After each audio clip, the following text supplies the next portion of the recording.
Good morning, everybody. I hope everybody's doing well. I just wanted to quickly go over some of the setups from yesterday, Monday, April 15th, just to kind of prepare you for what we'll go over during the webinar on this Thursday, April 18th at 8 p.m. And you can get the info by just going to my site, www.easyeMinitrade.com, and choose the webinar tab.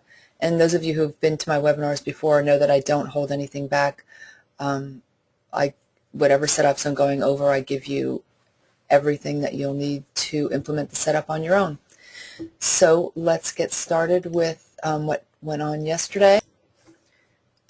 So yesterday morning we had the 5-minute opening range, which triggered for a buy at 39.50 was the 5-minute high. That's what triggered. So your entry would have been 39.75, and the first target was using the projection tool was 42.25. So it hit that. You may have opted once in to maybe not take the first target and maybe shoot for the pivot point since it was right there at 44 and change. So it just depends on how you managed it. And then if you tried to trail it, if you held on to anything to trail it for a runner, there was no runner.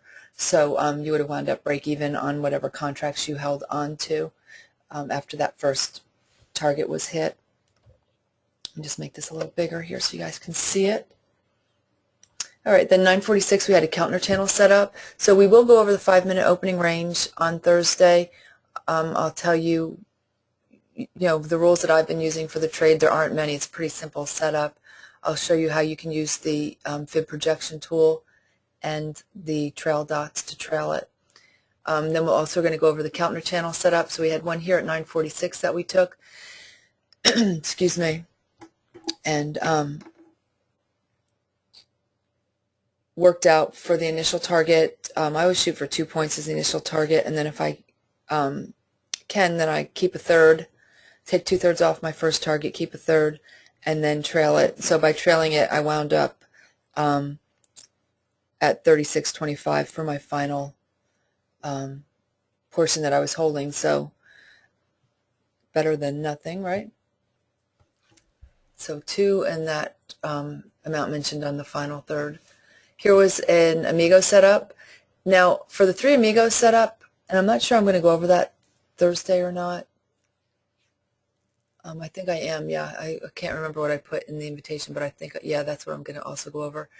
The amigo setup on the NQ is the only setup that I'm willing to ignore this, the relevant areas such as previous day's high-low close, the floor trader pivot point, the 50% fib retracement.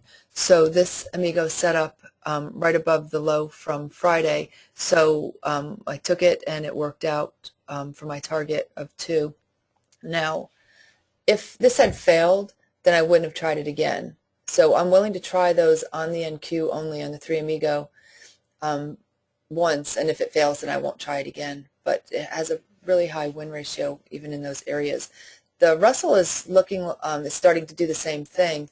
So I've been trying to keep track of everything on the Russell, because before on the Russell you wanted to keep your distance, or make sure you had enough distance when taking the 3 amigo to any of the support or resistance, including the floor trader pivots with midpoints. So we'll see how that all pans out after watching it for a while.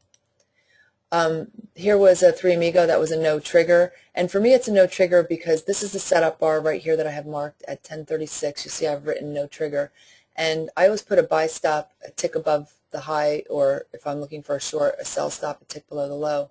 And you can only do that if you're using a range bar predictor, and that is the best tool out there. It's an indicator that most have available. I think for a Ninja you can look in Big Mike's and find it, but in Sierra it's part of our regular indicators. So when I place my order, I want it to be filled on the very next bar. If it doesn't trade up to my entry on the very next bar, I cancel. So that's how I do the 3 amigo. So for me, this is a no trigger here, and it worked out because and a lot of people will get in late. I don't do that, but for me it worked out because it didn't trigger and it would have stopped me out.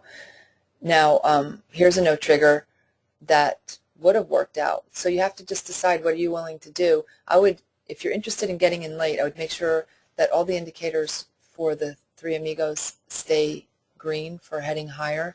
And then if you want to get in after the next bar, you can certainly try that as long as they all remain green for heading higher, the three ADXs.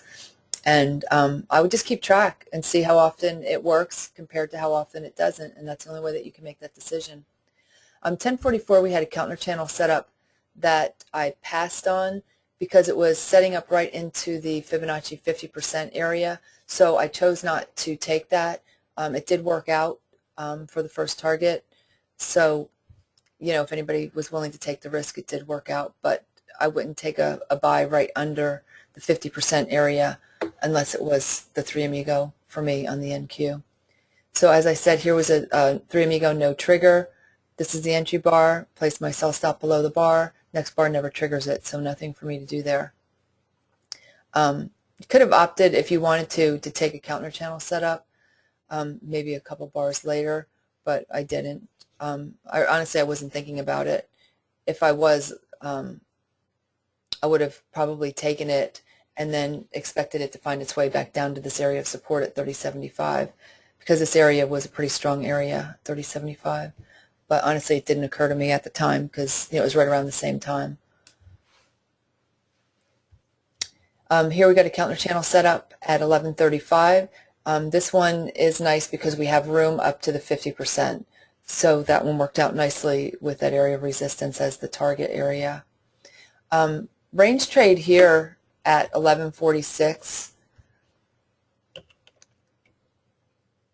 And range trade because we were at resistance of the 50% retracement area, and it held here and it failed here, meaning it tried to break through here and it failed, came right back under.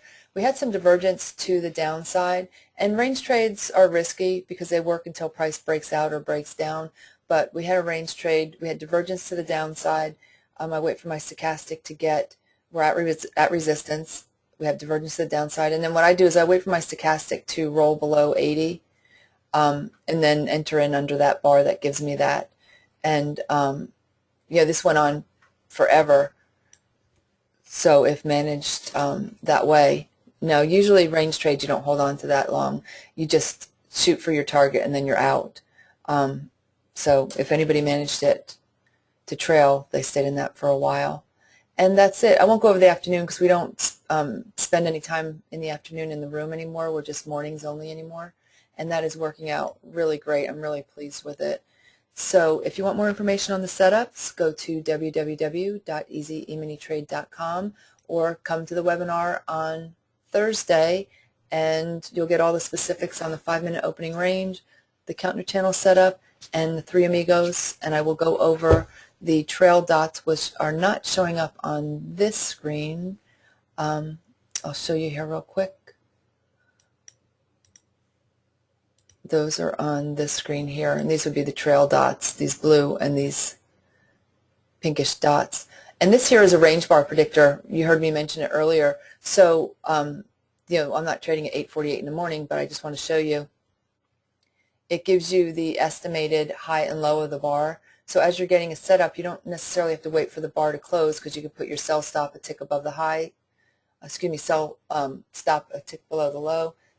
Your buy above the high, and then once it triggers, then you're in. But it won't trigger on the bar that's forming. It'll trigger on the very next bar. So that gives you time, if the setup's not valid, to cancel your trade. So I've find it really helpful to have that on my screen because I do like to use buy stops and sell stops to enter. Okay, have a great day, you guys.